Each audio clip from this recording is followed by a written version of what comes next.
11 ayat ke-6. Ini yang disebut mustaudaah. Ya, menyebar. Di mana dia tersembunyi itu? Hanya Allah yang tahu. Makanya antum kan beraktivitas kan? Ada yang berdagang, ada yang kerja jadi karyawan, jadi gini, di pengusaha macam-macam untuk mendapatkan apa? Itu yang menyebar ini. Ya. Dan menariknya antum kan minta kepada Allah, ya kan? Bahkan setiap dalam sholat. Coba lihat, Isa aja tadi minta 4 kali. Masih ingat nggak? Ya, coba duduk di antara dua sujud itu. Ya, antum baca apa? Rabbighfirli wajburni apa artinya warzuqni? Minta rizki tuh. Antum minta rizki, antum ke pusat minta tuh kepada Allah. Ya Allah, saya minta rizki. Warzuq itu minta rizki. Ada yang belum tahu. Ya 4 kali Isa warzuqni. Setelah Isa masih minta juga. Ya Allah, berikan saya rizki. Yang tadi apa dalam sholat? Warzuqni. Warzuq itu minta rizki. Antum minta ke pusat tuh, minta ya Allah, minta. Soalnya Allah disebarkan. Ambil. Cuman persoalannya yang kurang lengkap, kita nggak belajar bagaimana cara ngambilnya. Nggak tahu infonya, ini nyebarnya kemana aja nih. Yang paling repot itu adalah orang bikin usaha duluan. Usaha ini. Memang akan dapat. Cuma karena kita nggak tahu cara menyebarnya, maka masanya lebih lambat cara mendapatinya. Dan itu nggak terukur. Nggak terukur dalam konteks apa? Dalam konteks memetakan aktivitas kita. Kadang-kadang, maaf, waktunya sholat masih sibuk nyari ini. Ya, jadi kita nggak bisa bagi kapan sholat, kapan baca Quran, kapan sedekah, kapan tilawah, kapan ngapalin Quran. Coba lihat Abu Bakar As-Siddiq radhiyallahu ta'ala anhu. Itu kan pedagang sukses, pebisnis sukses, hartanya banyak, tapi masih sempat sholat tahajud sampai khatam Quran. Masih sempat sehari punya program sedekah, sehari nengokin orang sakit, sehari bisa menyolatkan orang yang meninggal, sehari bisa nganterin orang ke alam kubur. Itu ketika Nabi tanya, siapa malam ini hari ini yang sempurna jamaahnya, ngacung semua. Siapa hari ini sudah sedekah, sebagian turun tangan, Abu Bakar masih angkat. Siapa hari ini yang sudah membaca Al-Quran, beliau angkat. Siapa hari ini yang nengok orang sakit, beliau angkat. Siapa yang hari ini sudah mengantar orang ke jenazah ke kuburan, beliau angkat. Semua ini katakan Nabi, beliau angkat tangan. Nah, pertanyaan saya itu bagaimana cara manage aktivitasnya? Karena beliau tahu kunci rezeki itu ada di sini. Kalau nyebarnya ke sini.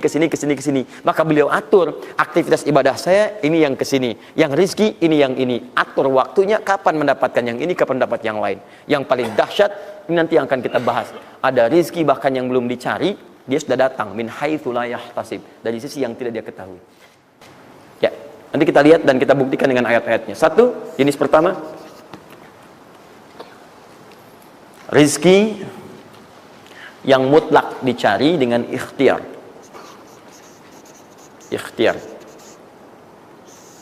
Dalam tanda kurung usaha.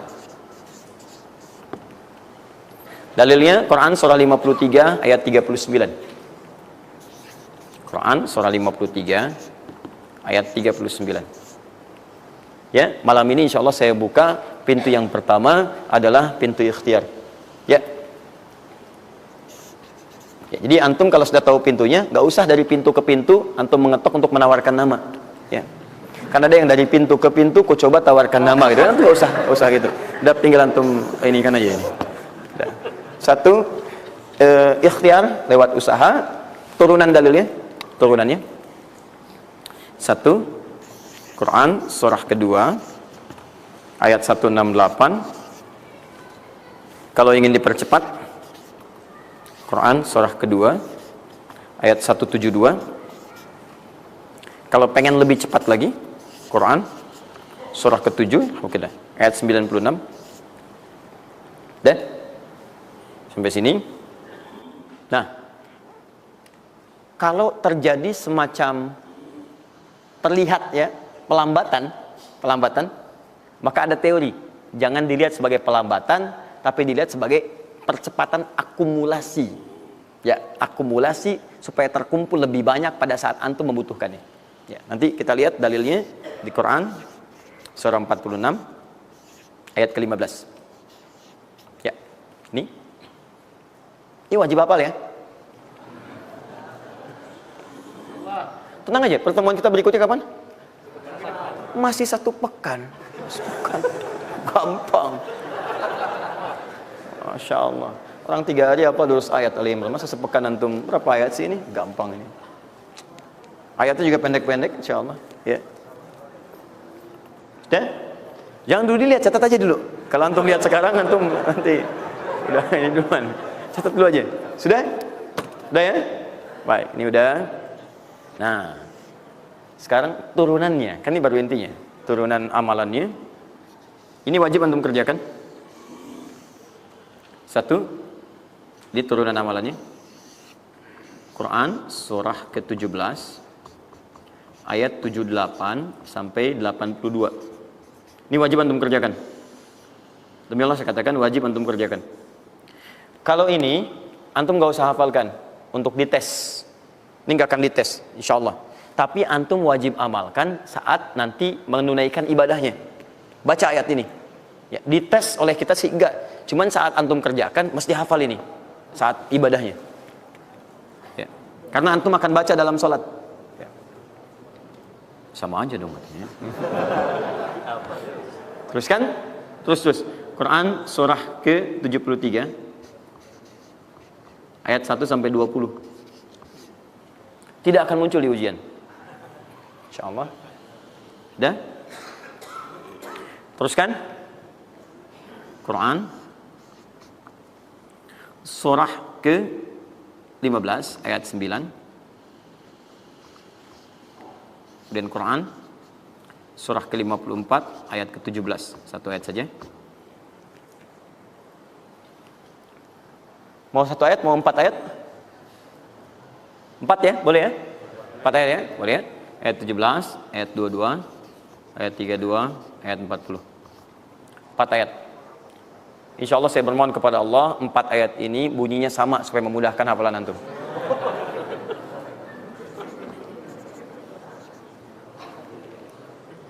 Lima. Sudah? Tahan.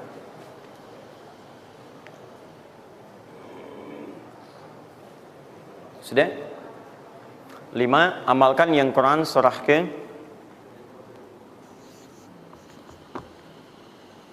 51 ayat 18. Ini untuk mempercepat pengabulan doa. Jadi kalau antum minta seketika. Sudah?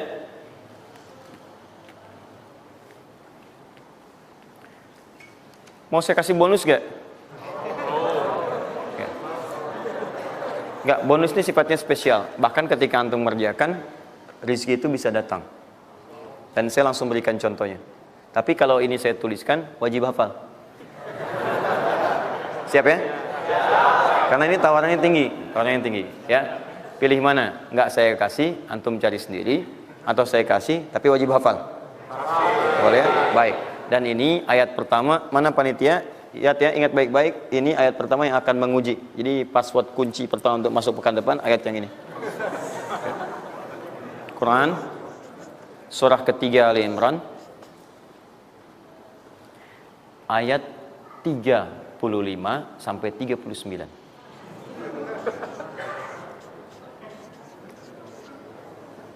Gampang ya? Alhamdulillah. Yang akan diuji hanya ayat 37-nya, 38 dan 39-nya. Yang diujinya 37, 38 dan 39. Panitia boleh acak mau tanya yang mana dulu ya. Tapi itu ayat yang pertama, yang selanjutnya 3 ayat berikutnya bebas pilih. Sudah? Nah, ini bagian pertama. 1, rezeki yang didapatkan dengan ikhtiar. Kedua, rezeki yang didapatkan dengan bersyukur.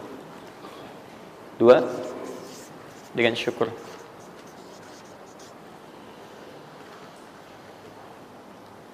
Dalilnya Quran surah ke-14 ayat 7. Quran surah 14 ayat 7.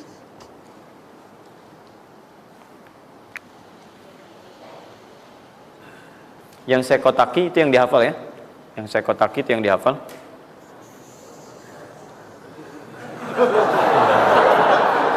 Iya.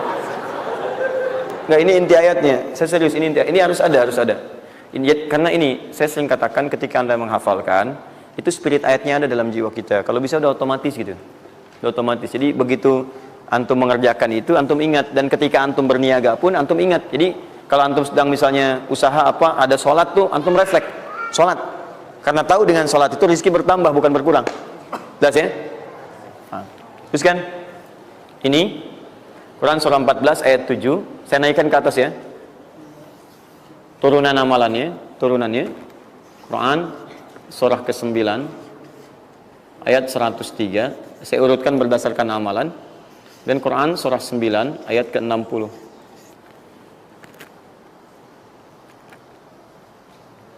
Sudah?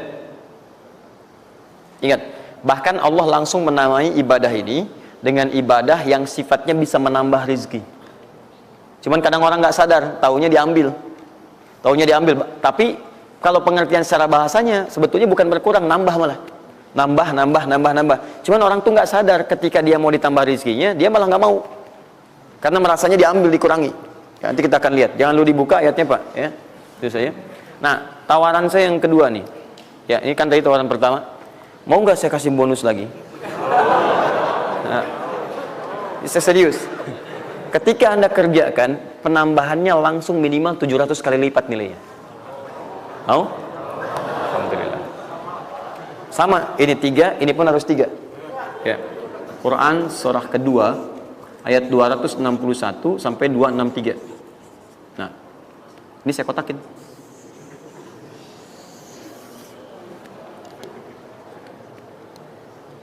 Sebentar. Quran surah kedua ayat 261 sampai 263. Saya mohon izin ya, saya lihat dulu satu. Supaya nggak online maksud saya. Pokoknya Anda online ada masalah dengan saya nanti. Nanti saya kasih di akhir, rumus cepat menghafalkan. Sudah? Dua. Nah, yang ketiga, nanti saya simpan dulu aja supaya Anda fokus yang ini dulu untuk berlatih selama sepekan. Ya, berlatih selama sepekan. Supaya nanti, karena yang ketiga ini lebih cepat lagi. Lebih cepat. Saya khawatir Anda melakukan lompatan langsung pada yang ketiga. Nah, persoalannya kita mesti berurut karena yang satu dengan dua ini keduanya saling bersinergi. Begitu yang kedua udah dapet, yang ketiga lebih mudah. Ya, karena sudah punya kebiasaan dari yang pertama tadi. Kalau saya munculkan yang ketiga sekarang, maka persoalan terbesarnya adalah kebanyakan orang nanti akan meninggalkan yang ini yang paling bahaya. Semuanya pada di masjid aja gitu kan, dan sebagainya. Jadi nggak ada di kantor kosong, di bank kosong. Jadi hilanglah kehidupan di muka bumi. Ya. Jelas ya? Nanti kalau ini udah enak, nanti saya turunkan ini yang dikejar oleh sahabat kemudian. Sampai Utsman bin Affan, Abdurrahman bin Auf tuh hobinya cuma nungguin tahajud aja. Nungguin tahajud, datang. Bukan nggak kerja. Karena semuanya sudah melewati batas ini. Ini udah selesai, mereka pindah pada level yang ketiga. Itu kalau tiap malam lomba, dikisahkan oleh Imam An-Nawawi dalam kitabnya Tibyan, itu lomba dengan Abdurrahman bin Auf, Tamim Ad-Dari, itu tiap malam paling minimal sekali khatam Al-Quran dalam tahajudnya. Tapi dahsyatnya, besoknya, sekiannya itu selalu datang. 60, kalau kita sekarang 60 kontainer datang, isinya emas, perak, berlian, macam-macam. Ya, kebayanglah kalau ke PTM datang 60 kontainer isinya emas, perak. Makanya nggak ada yang dikasih lagi sekarang. Ini yang saya mohon maaf ya, mungkin teman-teman yang lain punya kebiasaan. Saya tuh kalau ada ulama atau yang lain baik, saya contohkan dari sana. Tapi kalau nggak ada, atau ada pengalaman kita yang baik, yang kira-kira tidak menghadirkan perasaan yang berlebihan, saya bagi, mungkin antum bisa ikuti. Nah, saya coba membiasakan, yang orang-orang dulu biasakan, guru-guru saya biasakan, dan itu pengaruhnya sangat dahsyat. Kalau antum mau lebih cepat lagi, biasakan begini. Menerima pendapatan dari manapun, walaupun bukan gaji atau apapun, cobalah antum keluarkan dari situ, niatkan sebagai sedekah. Saya ulang ya, menerima berapa peser pun dari manapun pendapatan, coba antum keluarkan sebagai sedekah. Misal 2,5%, 5%, keluarkan aja. Bagi siapa. Demi Allah saya katakan, begitu antum kerjakan itu karena Allah, maka Allah akan merawat Anda dan menjadikan dunia kecil bagi Anda. Apapun yang Anda butuhkan, ada kecil sekali. Dan Anda sudah nggak melihat, nggak ada nilainya tuh dunia itu. Ya, jadikan kebiasaan itu. Kalau ada pakaian sudah Anda pakai, datang lagi yang baru, ini yang lama kasih aja, yang layak dipakai dan sebagainya. Seperti itu biasakan. Begitu Anda biasakan, nanti Allah jadikan kecil dunia bagi pandangan Anda. Ada nilainya. Dah. Paham ya? Itu kalau antum mau ikuti silahkan, atau kalau mau bertahan di yang pokok silahkan. Saya sudah katakan, saya tidak akan menambah waktu lagi karena sudah jam 10. Pas 12 menit tadi apa yang saya minta. Dan saya tutup dengan kalimat, kalau ingin dimudahkan menghafal ayat-ayat yang disampaikan, maka caranya cuma dua. Satu, yakinkan antum bisa menghafalkannya. Yakin, jangan ragu. Bisa. Yang kedua, anggap mudah. Anggap mudah. Pokoknya kalau sedang ada merasa susah, mudah. Bisa insya Allah. Ya, siap? Ya, mudah atau susah? Yakin? Berapa ayat tadi? Sedikit. Itu banyak tuh jadi susah. Saya ulang, jangan pulang. Mudah atau susah? Mudah atau susah? Yakin?